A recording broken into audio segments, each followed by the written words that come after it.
Misterios y enigmas. Muy buenas noches, amado Ecuador y el mundo entero. Bienvenidos a otro programa estelar de la televisión ecuatoriana, como es Misterios y Enigmas de la Biblia. Y hoy, para continuar un impactante y espectacular estudio profundo de la palabra de Dios, quiero dar las más de las cordiales bienvenidas a ustedes, por supuesto, por acompañarnos noche tras noche y domingo tras domingo, justamente al doctor David Diamond y también al doctor Yatensi Bonilla. Muy buenas noches, compañeros y guerreros de oración y de la palabra de Dios. Qué gusto, Arturo. ¿Cómo vas, Che? ¿Qué de novedades? Muy bien, gracias al Señor. Muy contento de verlos. ¿Cómo van? Bien, bien. ¿Sin novedad? Contentísimo. Contentísimo. ¿Qué tal estuvo la semana para ustedes? ¿Por qué los veo medio apagados? ¿Qué hicieron? Los veo así como que están un poquito con falta de pasión. ¿Perdió el equipo favorito de ustedes o qué? No, cansado de algunos viajes ministeriales. Tú recientemente te fuiste a Uruguay, ¿no? No, Honduras. A Honduras, perdón, Honduras. Llegué hace un día y medio, un poco cansado. ¿Y cómo te fue allá? ¿Qué fuiste a hacer? Bueno, a predicar a una convención de la Iglesia de Dios en Centroamérica, o a dar una conferencia y también a promover algunos contenidos teológicos. Y llevaste bíblicos. tus libros también, los dos, la enciclopedia que estás escribiendo, pero Sí, los dos volúmenes sí, que ya sí. salieron. Sí, es que se da mucha bendición De en verdad que sí, Centroamérica. espectacular. Muy bueno. ¿Y qué tal en Honduras? La sintonía que tenemos a través del programa es bastante interesante, ¿no? Bastante importante. Varios hermanos me felicitaron porque nos han visto en Honduras y en Guatemala, hasta en Costa Rica, no sé cómo, pero nos vieron en unos programas anteriores. Qué interesante. ¿Estuviste en Tegucigalpa o San Sí. Pedro Sula? No, en la ciudad capital. Ah, prontito estaremos por allá, por Tegucigalpa. Creo que en 2 meses me toca ir por allá a visitar a los hermanos en Honduras. Y a él también lo esperan, ¿no? Y acuérdense que ustedes pueden ver este programa retransmitido en vivo a través de www.historiadelfuturo.tv y también www.dileaunamigo.tv. Nos vamos a un pequeño corte comercial y hoy vamos a estar estudiando qué aporte y qué importancia tuvo el descubrimiento de los rollos del Mar Muerto en Qumran a la actualidad bíblica. ¿Hubieron contradicciones en las tradiciones? ¿Es la Biblia tan efectiva como se dice ser? Pues eso es lo que vamos a estar estudiando en este programa de Historias y Enigmas, así que le prometemos, por la bendición de nuestro Dios, que este programa será de gran bendición. Venimos enseguida.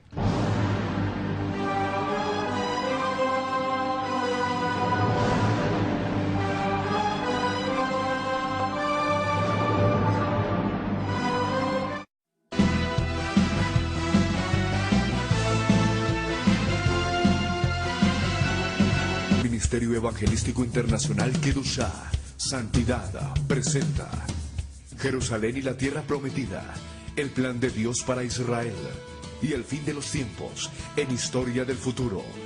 Porque para Dios, el futuro es historia.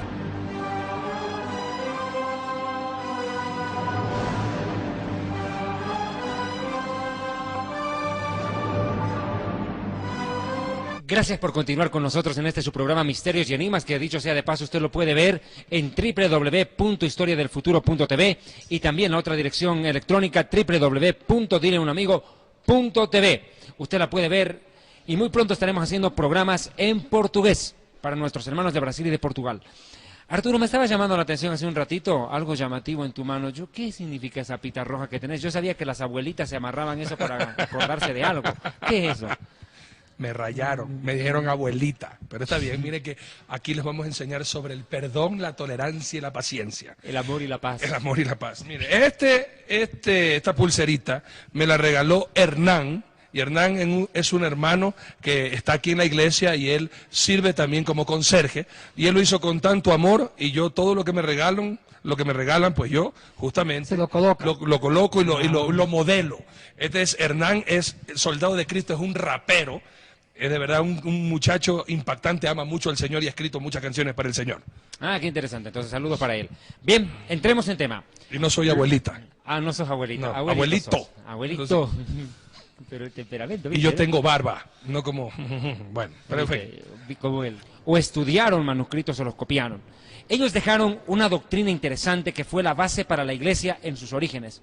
Cuando uno ve en el libro de los Hechos de los Apóstoles, podéis buscar por favor, dice que tenían las cosas en común, que las compartían, que nadie se decía suyo propio, sino que compartían todos entre los hermanos. Así es. ¿Tendrías la bondad? En Hechos capítulo 2 podemos ver nosotros al 45, 44 y 45. ¿Cuánto?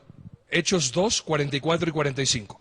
Todos los que habían creído estaban juntos y tenían en común todas las cosas, y vendían sus propiedades y sus bienes y los repartían a todos según la necesidad de cada uno. También en Hechos capítulo 4 podemos ver en el versículo 34 y 35 decía, así que no había entre ellos ningún necesitado, porque todos los que poseían heredades o casas las vendían y traían el precio de lo vendido y lo ponían a los pies de los apóstoles y repartían a cada uno según su necesidad. ¿Tendrías la bondad de leer el último versículo de nuevo? Hechos 4:35, y lo ponían a los pies de los apóstoles y se repartía a cada uno según su necesidad. Interesante, o sea que no es como hoy en día pasa con ciertos apóstoles, que se lo llevan después de haber recogido todo. Falsos apóstoles. Bien, ahora, ¿por qué yo hago leer ese versículo, Yatensi? Porque de acuerdo al primer rollo de Qumran, Serech 6.1, dice que una orden para los esenios era la siguiente, atienda por favor, comer comunalmente, bendecir comunalmente y asesorarse en forma comunal. Esto lo cuenta el historiador romano Plinio el Viejo. Otro detalle interesante, no cualquiera podía ser esenio, Yatensi. Era estricto, muy estricto el sistema interno de ellos, muy disciplinado. Y otro detalle, no era fácil la admisión.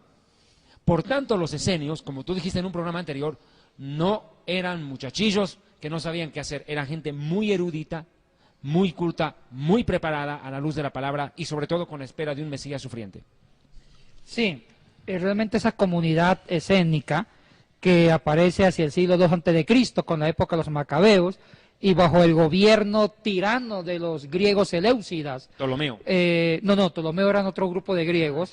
Estos eran otro grupo de griegos que era descendientes del general Seleuco, uno de los 4 generales Seleuco Nicanor, que quedaron gobernando una parte del imperio griego de Alejandro cuando murió Alejandro. Y ahí viene, de los Seleucidas, viene nada menos que el tirano Antíoco de Epifanes, o Antíoco IV Epifanes, que fue el que profanó el templo de Jerusalén. Bueno, ahí fue donde nació precisamente la comunidad escénica. Los esenios, cuando vieron que el templo fue profanado, dijeron, no volvemos a creer en el templo porque ya fue profanado, ni tampoco creyeron en el testimonio de los judíos, de los escribas, de los doctos. Prefirieron ver la fe, ver la religión judía desde otra perspectiva que comentamos hace 8 días. Ahora, el gran aporte de los esenios, vuelvo a retomar lo que dije hace 8 días, fue que ellos enfatizaron mucho la neumatología, la creencia del Espíritu Santo. Y otro tema importante, David y Arturo, creyeron que una de la misión o una obra importante del Espíritu Santo es la santidad. Amén. Creyeron en la obra de la santificación en el corazón del creyente, que eso va a ser un plato exquisito en los escritores del Nuevo Testamento, sobre todo el doctor Lucas, que escribió Hechos, Pentecostés. También aportaron sobre el bautismo, porque el bautismo antes, en el judaísmo antiguo, usted lo sabe más que nadie, David, era solamente para los prosélitos. claro, El propio judío de estirpe no se bautizaba. pero hacía purificación. Se hacía purificación, pero no el bautismo propiamente. Claro. En cambio, los esenios dice, todos los judíos deben también bautizarse. O sea que ellos son los padres del bautismo, que significa perdón de pecados, que la iglesia primitiva va a tomar. También ellos trabajaron un tema que usted creo que lo va a comentar ahora, sobre la interpretación del profeta Isaías sobre el siervo sufriente que es el Mesías. ¿Por qué hago este hincapié? Uno de los aportes teológicos de los rollos del Mar Muerto es que los rollos del Mar Muerto, gran parte de los rollos, hacen comentarios exegéticos del profeta Isaías, sobre todo Isaías 40 al 55, que muchos eruditos los llaman el Deutero Isaías, el segundo Isaías. Entonces, los esenios del Qumran, en esos escritos, ellos dicen que todos el personaje que se habla, o que habla Isaías, se refiere al Mesías, que va a morir en un madero, el sufriente. ¿Por qué? Porque el texto hebreo de Isaías no hace referencia directamente al Mesías. Cuando hay los 4 cánticos entre comillas, el siervo sufriente, el texto hebreo habla que el siervo sufriente no era una figura individual, sino el pueblo de Israel. Es el concepto del Targum arameo. Exactamente, o si no, el profeta Isaías. En cambio, la interpretación que hacen la comunidad del Qumran, o sea, los esenios, sobre Isaías, es que Isaías habla de una sola persona, de Individual. una individual, y eso es lo que enfatiza Isaías 52, versículo 13, a Isaías 53, versículo 12, que el Mesías va a sufrir, cosa que el texto hebreo no hace hincapié al sufrimiento expiatorio del Mesías. El texto hebreo no hace hincapié, ni el texto arameo, pero sí los comentarios de los esenios. Qué interesante el dato que aportan, Arturo, porque uno de los conceptos más valiosos que deja el mundo esenio en su tránsito a lo largo de la historia de mi pueblo, el pueblo judío, es que ellos plasman una interpretación correcta de Isaías 53. ¿Por qué? Porque hasta el día de hoy, la gran mayoría de rabinos judíos que no creen en Yeshua como el Mesías, y mis hermanos judíos que me estarán viendo lo saben perfectamente, cuando tú le preguntas, no, pero Isaías 53 habla del Mesías, te dicen, no, el que sufre ahí es la nación de Israel. Falso, porque los esenios interpretan muy bien que es todo un pueblo cargándole el pecado a una sola persona, que muere a favor de todo ese pueblo. Ese es el concepto general del Isaías 53. Y tal es el concepto del Isaías 53 que se patentiza de una manera textual cuando Felipe le predica a un judío de raza negra, el eunuco etíope. ¿Con qué mensaje le predica? Dice que iba leyendo, y fíjese cuál fue exacto, eso es lo que pasa. Porque, ¿podés buscar ese texto, por favor? Hechos, El eunuco capítulo etíope venía... léelo, fíjate el pasaje en el cual dice que venía leyendo el texto de Isaías y no entendía de qué le hablaba.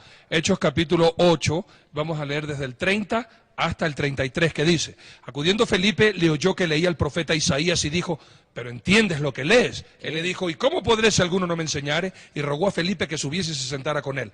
El pasaje de la escritura que leía era esta, como oveja a la muerte fue llevado, y como cordero mudo delante del que lo trasquila, así no abrió su boca. En su humillación no se le hizo justicia, mas su generación, ¿quién la contará? Porque fue quitada de la tierra su vida. Respondiendo el eunuco dijo a Felipe, te ruego que me digas, ¿de quién dice el profeta esto? ¿De sí mismo o de algún otro? Entonces Felipe, abriendo su boca y comenzando desde esta escritura, le anunció el evangelio de Jesús. Exacto, tú lo dijiste, ¿cómo describiste los Shir Shamashim, los cánticos del siervo? ¿Deutero qué? Que están en segundo Isaías, los deuterocanónicos, Deutero Isaías, segundo Isaías, que va de 40 a 55, y están los 4 cánticos. Y algunos escribas interpretan que el personaje que habla en los 4 cánticos del siervo que sufre, el primer cántico está en Isaías 42, del 1 al 7, el segundo cántico Isaías 49, del 4 al 11, el tercer cántico Isaías 50, del 1 al 11, y el cuarto cántico, donde habla más del sufrimiento directamente, del siervo sufriente, es Isaías 52, versículo 13, a Isaías 53, versículo 12. Ahora, muchos intérpretes de la ley decían que el que va a sufrir va a ser el propio profeta Isaías. Es por eso que el eunuco dice, bueno, pero ¿a quién se refiere? ¿Si al propio Isaías o a otra persona? Porque era una creencia para algunos sectores judíos que creían que esa figura sufriente era el profeta Isaías.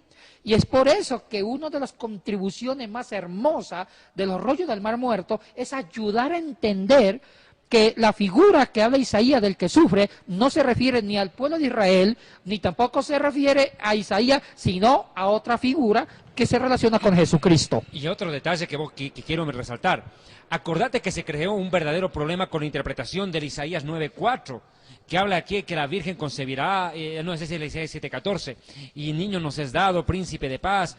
¿Podés leer ese versículo, Che? Con mucho gusto. Estamos hablando de Isaías capítulo 9. Sí. Ahí vamos. Acá está mi concordancia. Isaías capítulo 9, versículos 6 y 7, que dice, porque un niño nos es nacido, hijo nos es dado, y el principado sobre su hombro, y se llamará su nombre admirable, consejero, Dios fuerte, Padre eterno, príncipe de paz. Claro, ¿cuál fue el concepto que desarrollan los judíos en algún tiempo? Que ese pasaje se refería al rey Ezequías. Un concepto equivocado. Inclusive el hijo de la Virgen sostenía que podía ser Ezequías. Se creó un verdadero problema. Lo que hacen los esenios es rescatar, escarbar en el Isaías los pasajes mesiánicos. Ese es el más grande aporte que nos dejó a todos los judíos y a toda la humanidad el grupo esenio. Rescata y ayuda a la interpretación de pasajes que uno decía, ¿de qué habla esto? Eran profecías, aclarando que Isaías existió 750 años antes que nazca Yeshua. Y él ya profetizó su vida, su muerte, su resurrección y su ascensión en gloria. Inclusive profetiza el regreso del Mesías, el milenio, el reino milenial del Mesías y el fin del mundo y la creación de cielos nuevos y tierra nueva. Otro detalle que quiero resaltar, a estos pasajes del Cántico del Siervo también se los llama el Evangelio de Isaías. Ese nombre también se le da, ¿verdad? Sí, sobre todo en el cuarto cántico, en el último, cuando Isaías habla de que el siervo va a tener una muerte violenta para espiarnos, para cargar con los pecados de toda una humanidad, de un pueblo. Por eso es que el Evangelio de Jesucristo se resume en su muerte expiatoria de redención y de salvación. Ahora, ¿cuál es el centro de Isaías 53? Como cordero fue llevado al matadero, pero ¿cuál es el significado del cordero para nosotros los judíos? Aclaremos que cordero era el sacrificio que tuvimos que presentar nosotros al salir de Egipto. Éxodo capítulo 12. Éxodo 12, un cordero por familia. Y si tú analizas, Juan, ¿qué resalta? Juan el Bautista, aquí el Cordero de Dios. O sea, él rescata la idea de un cordero hecho persona que redime a la nación de Israel. Los judíos en la Pascua sacrificábamos un cordero por familia. El judío ponía su corderito. Pero cuando el Mesías viene y cumple esta profecía de Isaías, y todas las que están en Isaías principalmente, ahora es el cordero ya no de Israel, es el cordero de Dios. Ahí dice Dios, momentito, esta Pascua va a ser diferente, muchachos, porque aquí yo pongo mi propio cordero. Isaías 53. Quien derrama su sangre a favor del ser humano. Y haremos una serie de programas con Yatensi para tocar precisamente la importancia de la sangre del Mesías, el derramamiento de sangre sin el cual no hay remisión de pecados, y por qué la gracia es gracia y no se la puede vender, no se la puede comercializar, que es la expiación, la propiciación, y todos estos temas que se desprenden de una interpretación perfecta y correcta de un pasaje de Isaías 53. Pero hay algo que yo quiero resaltar. Tal vez alguien se quedará viendo y dirá, oye, qué clase, o sea, que los judíos no conocían lo que era el Espíritu Santo. No, siempre lo supimos. Pero hay que ser claro en esto. Se revela a través de Isaías y la explicación de los esenios más claramente la labor del Ruach HaKodesh, del Espíritu Santo. O sea, no es que el Espíritu Santo es descubierto en el judaísmo por lo que hubieran aportado los esenios. Eso creo era importante resaltar, Arturo. Algo importante también ahora, que de pronto usted, que ya ha estado desde el primer día hasta la actualidad con nosotros en Misterios y Enigmas, algo que usted de pronto ha estado pensando, bueno, y este grupo esenio, ¿cómo así obtuvieron y dejaron estas copias? Y Yatensi nos ha dicho que esas copias son las copias de las copias, de las copias de las copias, de la copia de la copia de los originales. ¿Cómo así este grupo, que usted sabe, no es como ahora, que todo el mundo puede ir a la librería cristiana y conseguir una Biblia? ¿Cómo así, Yatensi, este grupo tenía escrituras y copias originales escritas en hebreo? ¿Cómo así ellos tenían para que hayan dejado las copias que después nosotros en el 46 descubrimos, que son los rollos del Mar Muerto? ¿Y qué importancia tuvo ese descubrimiento y qué pudimos encontrar justamente en esas copias a las traducciones actuales? Bueno, estas copias han sido, o estos manuscritos que se encontraron en el 47, han sido sometidos a profundas investigaciones para determinar la edad o en qué siglo, en qué año fueron escritas. Ahora, hay una cosa que sí es cierto, se escribieron durante varias décadas y siglos. No, estos manuscritos no fueron escritos en un solo año, década o siglo, sino en varios siglos. ¿Por qué? Porque aquí hay una tradición, es lo que también se le conoce con el nombre de tradición escénica. ¿Qué significa tradición? El término tradición era una costumbre muy manejada por los judíos y los antiguos escribas. Significaba que un judío, un rabino, escribía algo y el hijo continuaba con el pensamiento, completando lo escrito, y el otro hijo continuaba con lo escrito, y toda esa tradición familiar era una tradición. Los esenios hicieron algo parecido. Ellos empezaron a escribir los rollos del Qumrán al final del siglo I, siglo II, siglo III, siglo IV, e inclusive hay también copias de las copias de escrito del siglo I. Es un mosaico, es toda una comparsa de muchas tradiciones durante diferentes décadas, siglos, sobre una misma visión, la visión del profeta Isaías. Es por eso que los rollos del Qumrán aportan mucha interpretación para tratar de entender los evangelios. ¿Y cómo si ellos tenían la copia original, o más bien la copia de una copia, para empezar esa tradición hasta el siglo XVIII, Porque XIX o XX? supongamos que un esenio escribió un texto en el siglo I, otro esenio lo volvió a transcribir, Perfecto. a copiar, porque los propios originales de los primeros esenios desaparecieron, Claro, mucho antes. por razones obvias. Pero ellos, ¿cómo tenían esos originales? ¿Por qué razón? Bueno, Tú ya lo dijiste la semana pasada. Te estoy haciendo una pregunta para recalcar a la gente, porque no eran ignorantes y eran sacerdotes. bueno, ellos tenían el texto hebreo del Eso Antiguo es lo que- Testamento. Exactamente. ¿Cuál versión se leía? ¿Eso estás preguntando vos? Sí. O sea, la razón, o sea que yo sé que mucha gente de pronto pregunta, ¿cómo así ellos tenían una copia?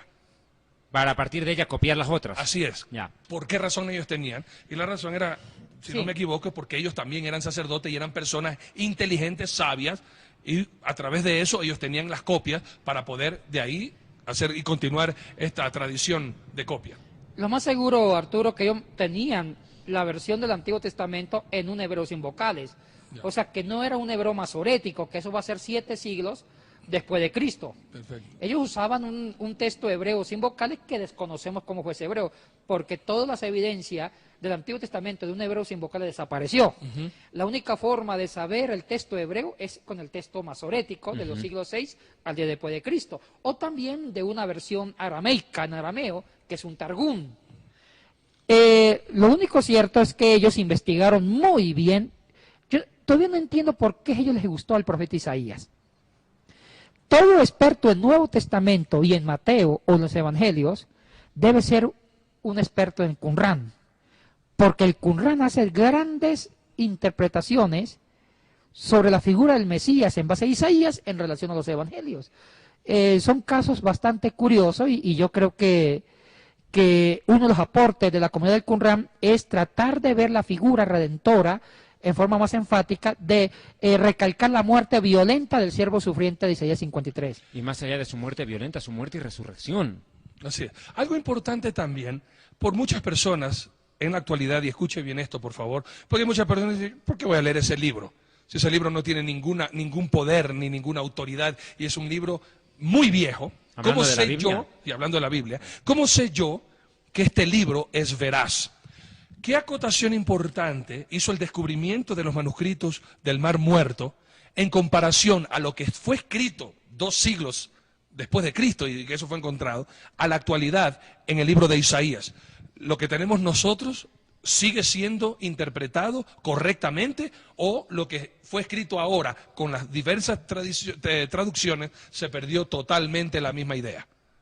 Bueno, una contribución de los escritos del Qumran es que lo que hemos interpretado del Nuevo Testamento ha sido la forma más correcta, o lo que hemos interpretado pasajes proféticos del Antiguo Testamento han sido bien interpretados por la Iglesia cristiana durante siglos. Amén. O sea que los rollos del Qumran ha fundamentado la correcta interpretación de la Iglesia cristiana desde la época patrística hasta ahora. Y también ha ayudado que la hermenéutica sobre el Nuevo Testamento sea la más correcta y la más aplicable, sobre todo en la figura del Mesías como el único individuo, no como un pueblo que redimió al mundo, sino un individuo que redimió al mundo. Ahora hay otro detalle que yo quiero resaltar. Cuando se encuentran los rollos del Mar Muerto, el primer trabajo que encarga el Rabinato de Jerusalén, en 1947 en adelante, es la comprobación exactamente al texto de Isaías. Digo esto ¿por qué? Porque muchas versiones judías de sinagoga no tienen Isaías 53. No lo hay. Entonces, ¿qué hacen los rabinos? Dicen, a ver, veamos si este pasaje que tanto usaron los cristianos para decir que Jesús cumplió la profecía, los esenios lo tenían como nos lo presentan los cristianos.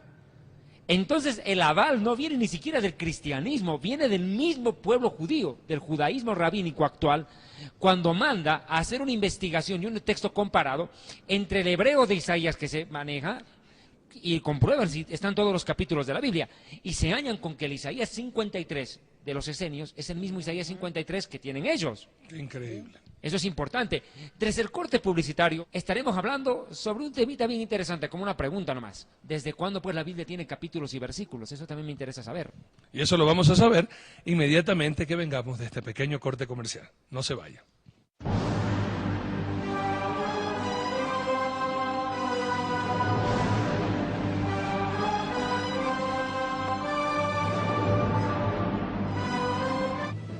En 1947, en los altos acantilados desde los que se domina el Mar Muerto, el mayor descubrimiento de manuscritos de la historia electrizó al mundo.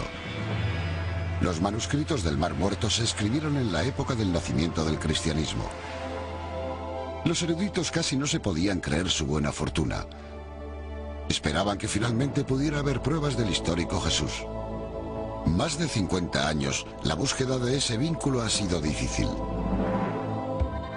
Hoy hay nuevos ojos mirando los antiguos pergaminos, impulsados por seductoras pistas que están dando forma a nuevas interpretaciones de los manuscritos. Algunos hablan de una relación directa con el cristianismo. Empleando herramientas ideadas para los forenses modernos, los investigadores siguen pistas hacia nuevas cuevas en las que pueda haber más manuscritos.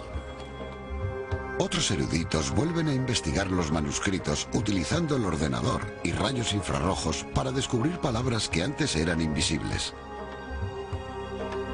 ¿Pueden los manuscritos del Mar Muerto revelar aún los secretos de la cristiandad? Estamos más cerca que nunca de averiguarlo. A 395 metros bajo el nivel del mar, las orillas del Mar Muerto son el lugar de menor altitud de la Tierra. Es espectacular debido a los acantilados que se alzan poco después. Fue aquí donde se encontraron los manuscritos del Mar Muerto, en 11 cuevas salpicadas por el interior de los acantilados, todas dentro de una distancia de 3 kilómetros. Esta es la cuarta cueva descubierta y ha llegado una expedición dirigida por este hombre, Robert Eisenman, un erudito hebreo de la Universidad Estatal de Long Beach. Van a utilizar el último modelo de radar de penetración del suelo para buscar cuevas que se pudieron haber pasado por alto. El potencial es tremendo, por decirlo así, cultural e históricamente. Si logramos encontrar una cueva que fue hecha manualmente, si tenían un exceso de manuscritos o de documentos, habrían hecho una segunda cueva o una tercera. Y tal vez no podamos ver la entrada. El potencial es inimaginable. Es típico de lo que inspiran los manuscritos, la simple idea de descubrir nuevos manuscritos que puedan proporcionar nuevas pistas. Ha sido así desde el primer descubrimiento. Es uno de los lugares más áridos de la Tierra, yermo excepto por su historia. Este es el desierto mencionado en los Evangelios por el que Jesús caminó, donde Juan el Bautista habló de una voz en el desierto, donde los pastores siguen buscando cualquier atisbo de verde hierba entre las rocas. En 1947, un beduino arrojó una piedra en esta cueva, ahora llamada Cueva número 1. Sonó como si la piedra hubiese impactado con cerámica, con algo artificial. En su interior, el beduino encontró 10 tarros. En uno de ellos había varios fardos cuidadosamente envueltos en lino. Al regresar al campamento, desenvolvió una larga tira de piel en la que había unos extraños escritos. Los beduinos sabían que su hallazgo era antiguo, pero no sabían cuál era su antigüedad. Siempre atentos a cualquier antigüedad que puedan encontrar en el desierto de Judea, intentaron vender su hallazgo a un tratante en Belén y luego en Jerusalén. No fue difícil encontrar a uno en el mercado de la vieja ciudad. En un bazar se puede encontrar de todo. El primer tratante se llamaba Kenda y no sabía lo que tenía. A los beduinos les pagó $100 por sus molestias y para que siguieran trayendo más. ¿Quién iba a imaginarse que estos sucios bultos hechos jirones representaban el mayor hallazgo de manuscritos de la historia y permitían atisbar las mentes de los judíos que hace 2000 años luchaban con las ideas religiosas del hervidero que suponían estas calles de Jerusalén? El descubrimiento de 1947 fue fácil comparado a los 50 años de lucha para descubrir qué era lo que significaban. En la cara del acantilado las lecturas son interesantes. Su objetivo es una zona adyacente a la Cueva 4, donde se encontró la mayor parte de los documentos. Lo interesante es que estamos filmando en la cara del acantilado. Esto podría ser un hueco, aunque no es la señal más clara que he visto de un hueco. La pequeña caja naranja envía rayos de radar a la mezcla de grava, lodo y arcilla para crear una imagen computarizada de lo que hay en el interior. La interpretación lo es todo, excepto conseguir una buena imagen. Para eso hace falta arrojo y maña. Vimos una enorme zona vacía en uno de los 3 salientes contiguos a la Cueva 4. Queremos saber con exactitud de qué saliente se trata y queremos ver si hay otra cueva como esa. Si hubiera otra cueva como la Cueva 4, en ella habría la mayor cantidad de manuscritos del Mar Muerto encontrados hasta la fecha. La Cueva 4 se encuentra en un afloramiento desde el que se divisa el Aguati, surcado por el agua ocasional de las lluvias de Jerusalén. Es difícil entrar en ella. Hay que bajar para llegar a una cámara de unos 10 metros de largo. Como pueden ver, no es una cueva natural. Es una cueva vaciada artificialmente con el propósito de almacenar manuscritos en ella. Si se fijan, verán orificios donde probablemente tenían estantes igual que en una biblioteca moderna. Este fue el mayor filón de manuscritos del Mar Muerto. Es posible que aquí dentro hubiera unos 375.000 fragmentos de manuscritos amontonados casi hasta el techo, mezclados con guano, lodo, heces, ya saben, todo lo que puedan imaginar que se fue acumulando con el paso de los años. El equipo que descubrió la Cueva 4 se ofreció a pagar a los beduinos 30 piastras por cada centímetro cuadrado de manuscritos que encontraran. Fue un incentivo inadecuado. Rasgaron los manuscritos grandes en pequeños trozos para que les pagaran más. Pero ¿era esta cueva una biblioteca o un escondite en caso de apuro? James Van Der Kamp de la Universidad de Notre Dame forma parte del equipo que restaura los manuscritos.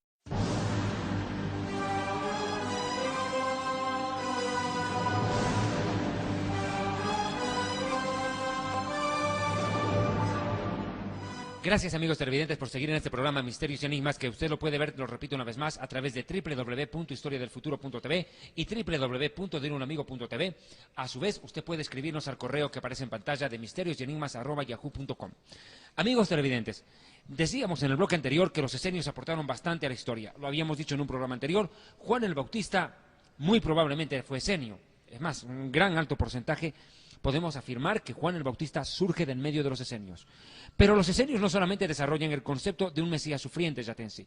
Los escritos esenios hablan mucho sobre la creación. Ellos hacen un análisis tan profundo, no solo de Isaías, sino del Génesis, del Bereshit, del principio. Pero quiero hacerte una pregunta antes de entrar en tema. Y escuche muy bien, amigo televidente. Yatensi, ¿dónde uno puede encontrar hoy libros que hablen sobre lo que escribieron, traducciones, porque obviamente ellos no escribían en español, los esenios no escribieron en español? ¿Qué idioma usaron para escribir? Bueno, ellos manejaban la tradición del hebreo antiguo y también manejaban el arameo y sabían griego. Eran políglotas, sabían varias lenguas y también manejaban la lengua copta. Que es de Egipto. De Egipto, o sea, porque los esenios también vivieron en muchos lugares, no solamente en el Qumran. Había esenios que vivieron en Egipto, en la antigua Babilonia.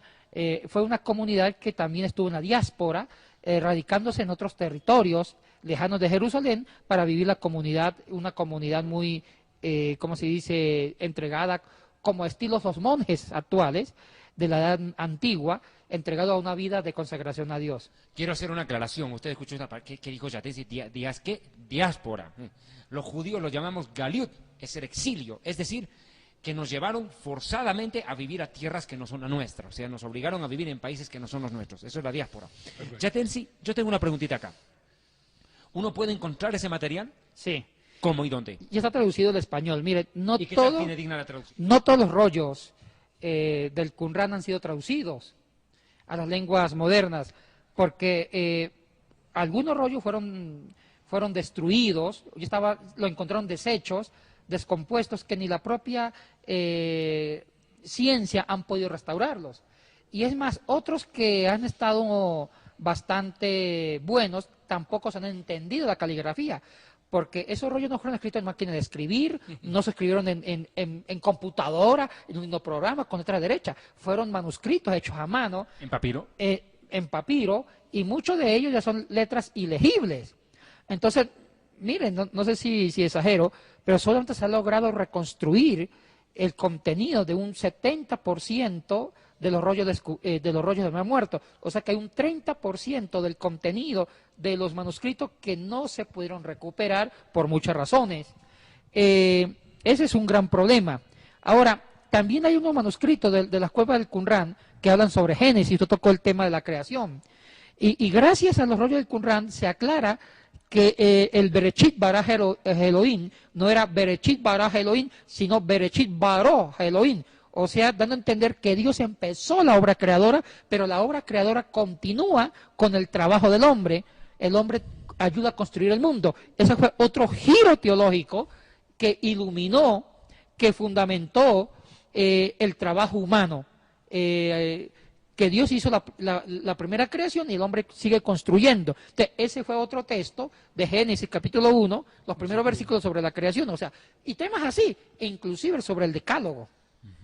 También hay comentarios sobre el decálogo, sobre los 10 mandamientos. Exactamente, pero sobre todo se centra más en los libros proféticos, en Isaías. Quiero simplemente aclarar, ¿qué dijo Yatense? ¿En qué idioma empezó a hablar? Bereshit bara Elohim, vet hashanamaim, vet haeretz. En el principio creó de la nada Elohim los cielos y la tierra. Eso quiso decir el 1:1 del Génesis. O sea, tú me estás diciendo que el verbo está conjugado de tal forma que no es como lo leemos los judíos en la Torá. Bereshit bara, en el principio creó Dios, Elohim, sino en el principio comenzó Dios a crear. Eso. Ante los esenios, los manuscritos sobre la creación era bara. Bereshit bara Elohim. Dios creó. Pasado. En cambio, en estos aportes de los escritos del Qumran dice Bereshit baró. En el principio Dios empezó a crear. El verbo ya no es bara, creó, sino baró, empezó a crear. O sea, es un infinitivo abierto. Y esto cambió mucho la teología de la creación. Porque muchos decían que la creación ya fue acabada, Dios hizo todo, que el hombre tiene que acostarse a dormir porque ya todo está hecho.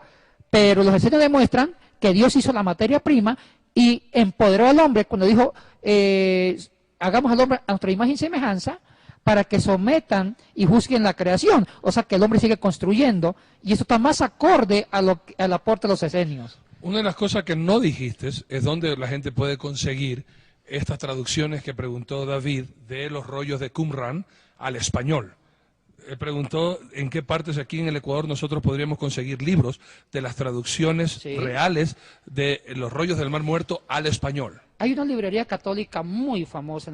Usted encuentra, mire, todas las obras de los judíos, los Midrashim, los Targumim traducidos de español, la Mishnah, el Talmud, y encuentra la traducción de los rollos del Mar Muerto al español. Y a nivel internacional, nuestros amigos que, por ejemplo, ahorita nos están viendo, y un saludo para nuestros amados hermanos en El Salvador, en la República del Salvador, Santa Elena, Santa Tecla y tantas ciudades que tienen allá, San Miguel, iba a decir, puro santo, San Arturo. Y San Arturo, están allá. Un saludo para ellos. ¿Dónde lo encuentran ellos? ¿Qué editorial puede distribuir a nivel Latinoamérica, por ejemplo? Mire, aquí hay que darle el mérito que se lo merece. Las editoriales católicas sí han tratado de traducir, de publicar esas joyas judías, bíblicas, antiguas, al español, al inglés. Las casas editoriales que usted puede averiguar, donde están esas obras traducidas al español, como las obras del Qumran, es Salterre, antiguamente Cristiandad, Verbo Divino de España, también está Herder, El Mensajero, Ediciones Paulinas de España. Todas estas editoriales que yo mencioné han traducido y han publicado todos estos escritos, inclusive libros apócrifos, los rollos del Qumran, los deuterocanónicos, el Melquita, el Sifra, la Mishnah, toda esa literatura judía la han traducido y la han publicado al español en editoriales católicas, las que yo mencioné, Herder, Cristiandad, Salterre, El Mensajero, Verbo Divino de España, Ediciones Paulinas de España, y otras publicaciones o publicadoras católicas. Me encanta, tú citaste la Mequiltá de Rabbi Ishmael, fantástico relato del Éxodo. Yo quiero que me hagas un favorcito, Cheyatensi. Lee, por favor, 1:2 de Génesis. Y la tierra estaba desordenada y vacía. Hasta ahí nomás. ¿Qué pasó ahí? Mira, una lectura sencilla, lo hemos dicho, la traducción perfecta no existe. Ya lo hemos dicho hasta el cansancio. Pero aquí la Reina Valera me deja algo muy raro que entender. A simple vista, desordenada y vacía. Bueno, si está vacía, ¿cómo es que hay desorden? En el hebreo se utilizan dos verbos. Tohu, babohu. Tohu, caos y anarquía total. El bohu, que significa que queda desolado, no tanto vacío en el sentido que no hay nada, sino que no hay habitante. ¿Cómo puede explicar y cómo explicaron los esenios? Y te digo esto, Yatensi, porque yo he escuchado una doctrina, no sé si ustedes la oyeron antes, me imagino que sí, que te dicen que entre el verso 1 del Génesis, 1.1 y el 1.2, el diablo se cayó y provocó un desbarajuste que destruyó todo, cuando recién los ángeles son creados, creo en el día tercero. Entonces, ¿qué fue lo que pasó? Porque esa doctrina, por cierto, es falsa. El diablo cayó, pero no entre esos versículos. ¿Cómo ellos interpretan el Tohu Babohu del Bereshit 1.2, del Génesis 1.2? Ahora, muy buena pregunta. Es una pregunta genial y gracias por hacerla. Yo no quiero culpar las traducciones, pero aquí no hay cómo defenderlas. La Valera, ¿no? El gran culpable, digo con mucho respeto porque estimo a este gran traductor, es San Jerónimo, el indómito de Belén, que tradujo las escrituras del hebreo griego a latín hacia el siglo V. San Jerónimo introduce una traducción en el versículo 2, dando a entender que la tierra no existía, había un desorden, estaba desmantelada, cuando no es cierto. Usted dijo lo correcto. Lo que quiere decir el versículo 2 en el hebreo es que había un desorden, pero no un desorden de no existir, sino un desorden que Dios va a empezar a ordenar separando las tinieblas de la luz, separando el océano de la tierra seca, etcétera, etcétera. Entonces el versículo 2 da a entender como que no había nada, todo estaba pésimamente mal, cuando el versículo 1 ya dice que Dios creó los cielos y la tierra, pero Dios creó y empieza a ordenarla, la misma creación. Entonces esta interpretación de que el versículo 1 y 2 hay un gran abismo, hay muchos millones de años o miles de años, eso es no es correcto exegéticamente, sino que se debe a una mala traducción del hebreo al latín, hecho por, no digamos mala traducción, es una interpretación que San Jerónimo da del hebreo al latín, y del latín se traduce a las lenguas vernáculas, como al inglés, al castellano con la Reina Valera, al alemán, etcétera, etcétera. ¿Yo te puedo decir cómo interpretamos los judíos esto? Claro. Ya, perfecto. La Torá. A nosotros los judíos se nos enseña lo siguiente, y vamos a hacer un programa de creacionismo, que sería fantástico. La Biblia no comienza en el verso 1 del Génesis 1, sino en el verso 2. El verso 1 se nos enseña en la sinagoga, solo es el título, es la presentación. Y comienza con la palabra Bereshit, en el principio. Por eso en el judaísmo, el primer libro de la Biblia no se llama Génesis, se llama Bereshit, que significa en el principio. Ok, ahora atiéndame bien, y esto me parece importante, Arturo Yatensi. En el principio Dios creó los cielos y la tierra, hace la presentación de quién es Dios.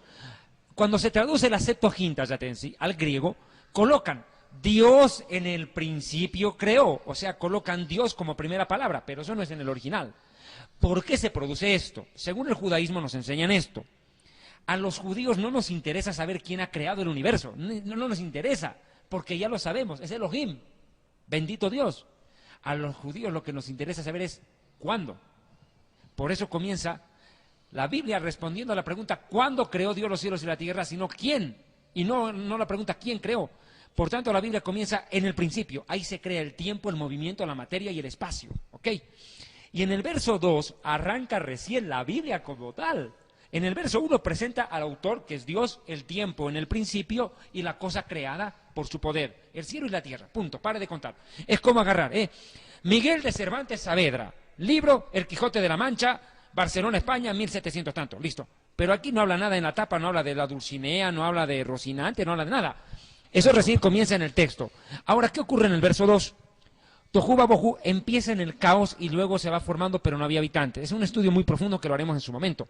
Pero Yatensi, otro detalle que me parece importante del aporte del mundo esenio, y Arturo creo que vas a complementar en esto, es que los esenios fundamentaron, tú ya lo dijiste, todo lo que tiene que ver el pilar del Nuevo Testamento, pero hay algo más que quisiera plasmar. Permíteme un poquito ordenar algo de idea, Arturo, si quieres complementar.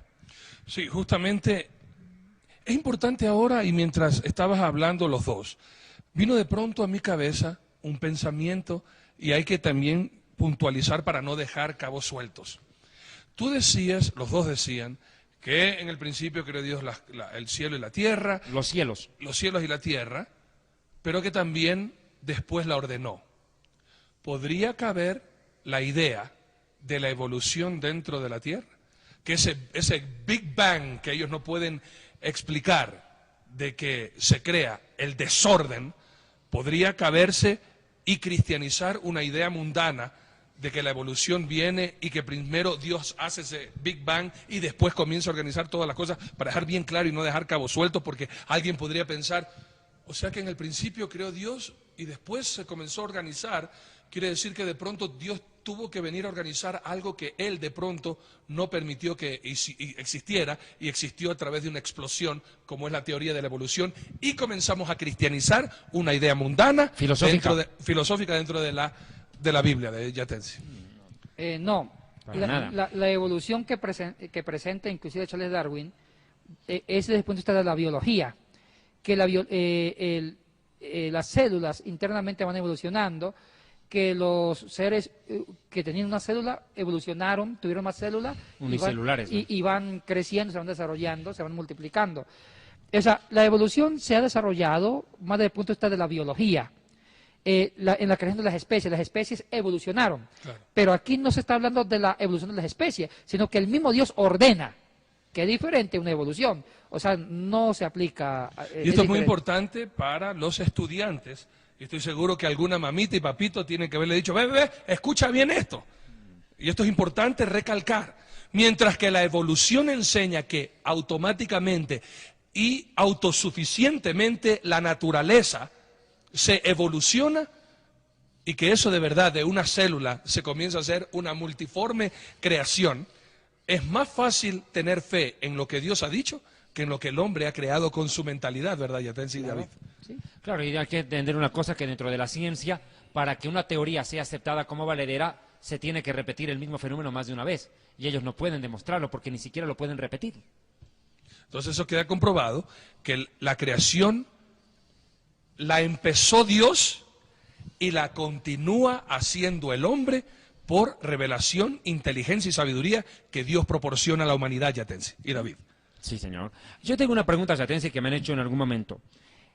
Los esenios aportan bastante, ¿ok? Se va formando el Nuevo Testamento, pero quiero retroceder un poquitito, ya acordé la pregunta que te quería hacer. Yatensi, ¿desde cuándo la Biblia tiene capítulos, versículos? ¿Quién separa capítulos de capítulos, agrupa por versículos? No tanto sería eso, digamos, ya la misma gramática nos obliga a puntuar. Pero ¿quién separa versículos? Porque la Biblia, tú lo dijiste en los primeros programas, era de corrido. ¿Qué pasó? ¿Cómo surge eso? Justo yo escribí un libro sobre eso, que se llama Descubriendo el Misterio del Texto Bíblico, y ahí hablo con nombre y apellido, narrando el proceso histórico de cómo se separaron en capítulos, pero no sé cómo estamos de tiempo, porque podía ser esto un motivo de un programa aparte. No sé cómo estamos de tiempo. Hermoso justamente para criticar ese libro. No dar un concepto a medias. A medias, sino trabajar el próximo programa. Entonces, aprovechemos con una cosita, rapidito. Los judíos tenemos un punto bien interesante. Se habla mucho de la cábala judía, el misticismo judío. Los esenios y la cábala. ¿Qué pasó? ¿Por qué se lo relaciona tanto? Bueno, ¿qué tiene que ver qué es la cábala y todo eso? Mire, en la cábala hay muchas interpretaciones. Algunos interpretan la cábala en base a la numerología, porque los judíos a un número, a una letra le daban un número, y sobre el número había una interpretación. Sí, señor. La hay. Entonces muchos relacionaron la cábala judía con la numerología o la parte esotérica de los números. Para mí no tiene nada que ver eso. La cábala es descubrir códigos secretos, mensajes, contenidos proféticos en ciertas frases, letras, y hacer las interpretaciones. Esa es la promesa de la cábala. Claro que también usan mucho la numerología, porque entendamos que en las lenguas antiguas no había los números 1, 2, 3, los números eran las mismas letras. Así es. Una letra tenía un valor. La B chica en latín es 5. Los que aportaron con separar las letras con los números fueron los árabes, por eso se llama numeración arábica. Entonces, la cábala se fundamenta en descubrir verdades, profecías, contenidos en frases del hebreo, y hacen la interpretación. También usan un poco la numerología, pero no esencialmente. Entonces, eso es la Cábala, y se ha construido toda una escuela donde sirvió para muchas personas hablar del código secreto de la Biblia. Eso. Bueno, eso es Cosas otro tema. que yo Tú no... hablaste de eso en un programa tuyo, Sí, Historia sí, del Futuro, excelente Es un tema reportaje, en el Villo. cual tal vez discrepamos, porque para el pueblo judío sirvió. Pero dime, ¿los esenios tenían relación con la Cábala? Esa es la pregunta. No. Los esenios no trabajaron la Cábala. La Cábala son otros judíos que las escrituras, ni la historia, miren, ni los mismos tanaítas que eran eruditos aceptan esto. La Cábala se fue formando en otros ambientes judaicos, no académicamente serios, sino eran los judíos más, entre paréntesis, espirituales, los más místicos. Pero la propia erudición judía no creían propiamente una Cábala así. Y muchos dicen que sí, pero no es correcto esto. Ellos creían más en la aplicabilidad de las escrituras, en la interpretación de la escritura independiente a la Cábala o al código secreto. Y de eso vamos a tener que hablar despacito porque hay muchas interrogantes y queremos ir despacio para que todos entendamos. Nos vamos a un pequeño corte y regresamos para dar el resumen final de este espectacular programa Misterios y Enigmas de la Biblia.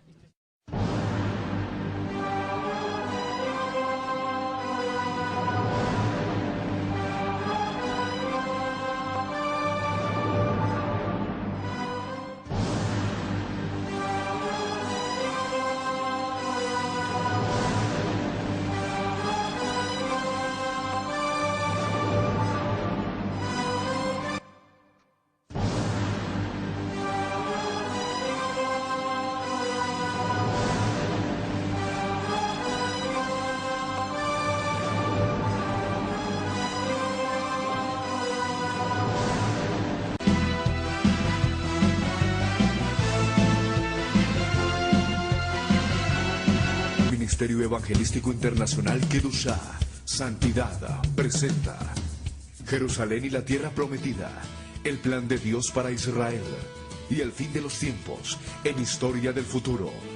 Porque para Dios, el futuro es historia. Permítanme, por favor, hacer uso de unos minutos más de este su programa Historia del Futuro, porque para Dios el futuro es historia. Deseo hacerles conocer de la manera más respetuosa dos anuncios importantes. El libro Historia del Futuro ya está a su disposición en su nueva presentación.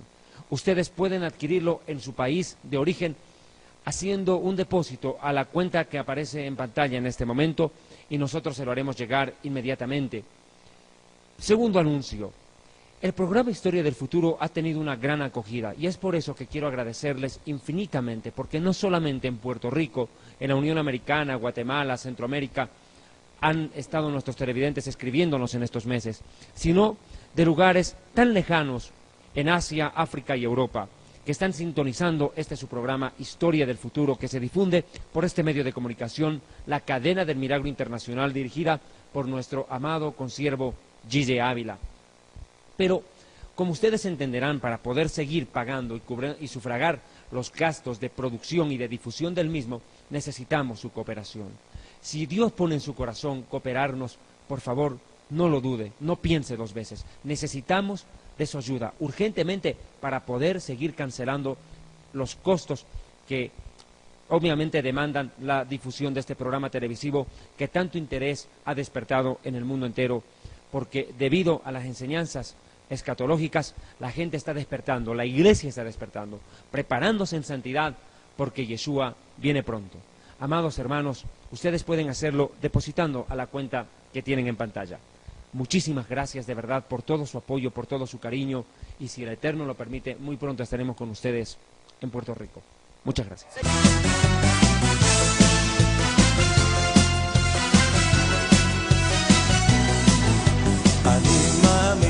אני מאמין באמונה שלמה בביאת המשיח. אני מאמין, אני מאמין, אני מאמין